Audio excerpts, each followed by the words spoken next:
Real कहानी में आपका स्वागत है। आज की कहानी विश्वास करना मुश्किल है।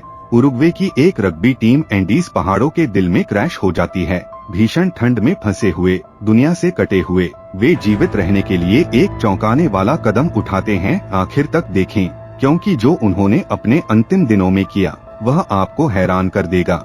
और अगर आप और भी अविश्वसनीय असल जीवन की कहानियां सुनने के लिए तैयार हैं, तो इस वीडियो को लाइक और सब्सक्राइब जरूर करें।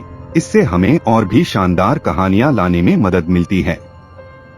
तो चलिए शुरू करते हैं।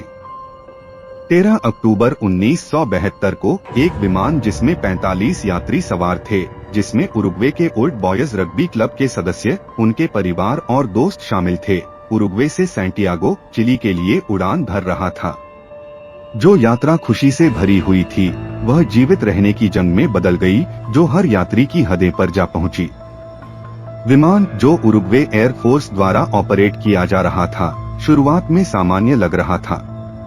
हालांकि उड़ान के थोड़ी देर बाद ही विमान को भारी तूफानों का सामना करना पड़ा, जिससे दृश्यता लगभग शून्य हो गई।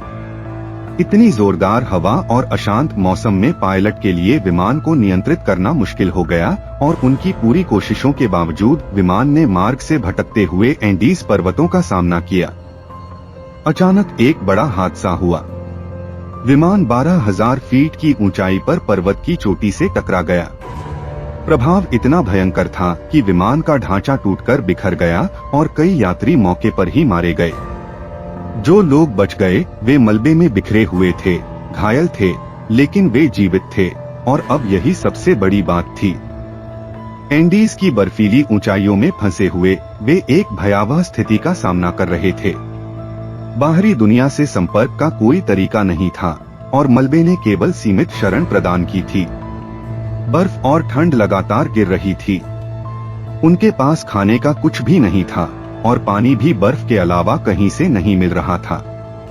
बचाव का कोई रास्ता नहीं दिख रहा था। दिन दर दिन बिना किसी मदद के गुजर रहे थे।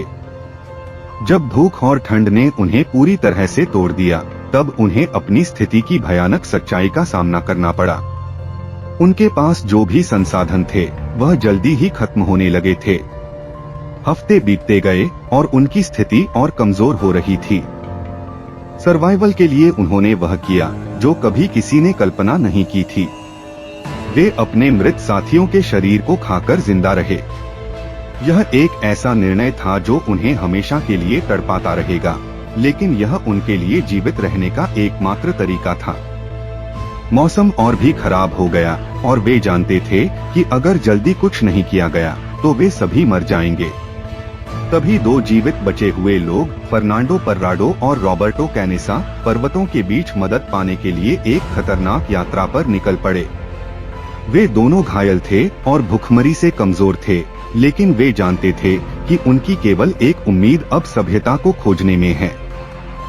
उन्होंने अत्यधिक थकान, ठंडी और भूख का सामना किया, लेकिन उनकी दृढ़ नायकता उन्हें आगे बढ़ने के लिए प्रेरित करती रही। हर कदम जैसे एक संघर्ष था, लेकिन उनके पास कोई विकल्प नहीं था। उन्होंने दर्द को नकारते हुए अपनी यात्रा जारी रखी, यह जानते हुए कि अगर वे रुके तो वे जीवित नहीं रहेंगे। 10 दिनों के बाद फर्नांडो और रॉबर्टो आखिरकार एक चिली के चरवाहे से मिले। उस चरवाहे ने उनकी हालत देखकर तुरंत अधिकारियों से संपर्क किया। कुछ ही घंटों में एक बड़े बचाव अभियान की शुरुआत हुई। सिर्फ 16 लोग, जिनमें से 45 यात्री थे, 72 दिनों बाद एंडीज से सुरक्षित बाहर आए। एक हेलीकॉप्टर आया और उन्हें सुरक्षित स्थान पर ले आया, और उनकी लंबी, कष्टपूर्ण यात्रा का अंत हुआ। लेकिन इस राहत के बावजूद यह एक कड़वी जीत थी। वे हमेशा के लिए बदल चुके थे।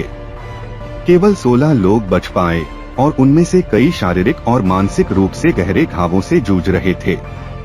यह कहानी मानवता के साहस और जीवित रहने की शक्ति की गवाही देती है, और यह हमें यह याद दिलाती है कि चाहे हालात कितने भी कठिन क्यों न हो, आशा, साहस और संकल्प ही अंततः रास्ता दिखाते हैं। आज फ्लाइट 571 की कहानी को दुनिया की सबसे अविश्वसनीय सर्वाइवल कहानियों में से एक माना जाता है। अगर आपको ये कहानी पसंद आई हो तो लाइक जरूर करें, और ऐसी ही रहस्यमय कहानियों के लिए चैनल को सब्सक्राइब करना ना भूलें।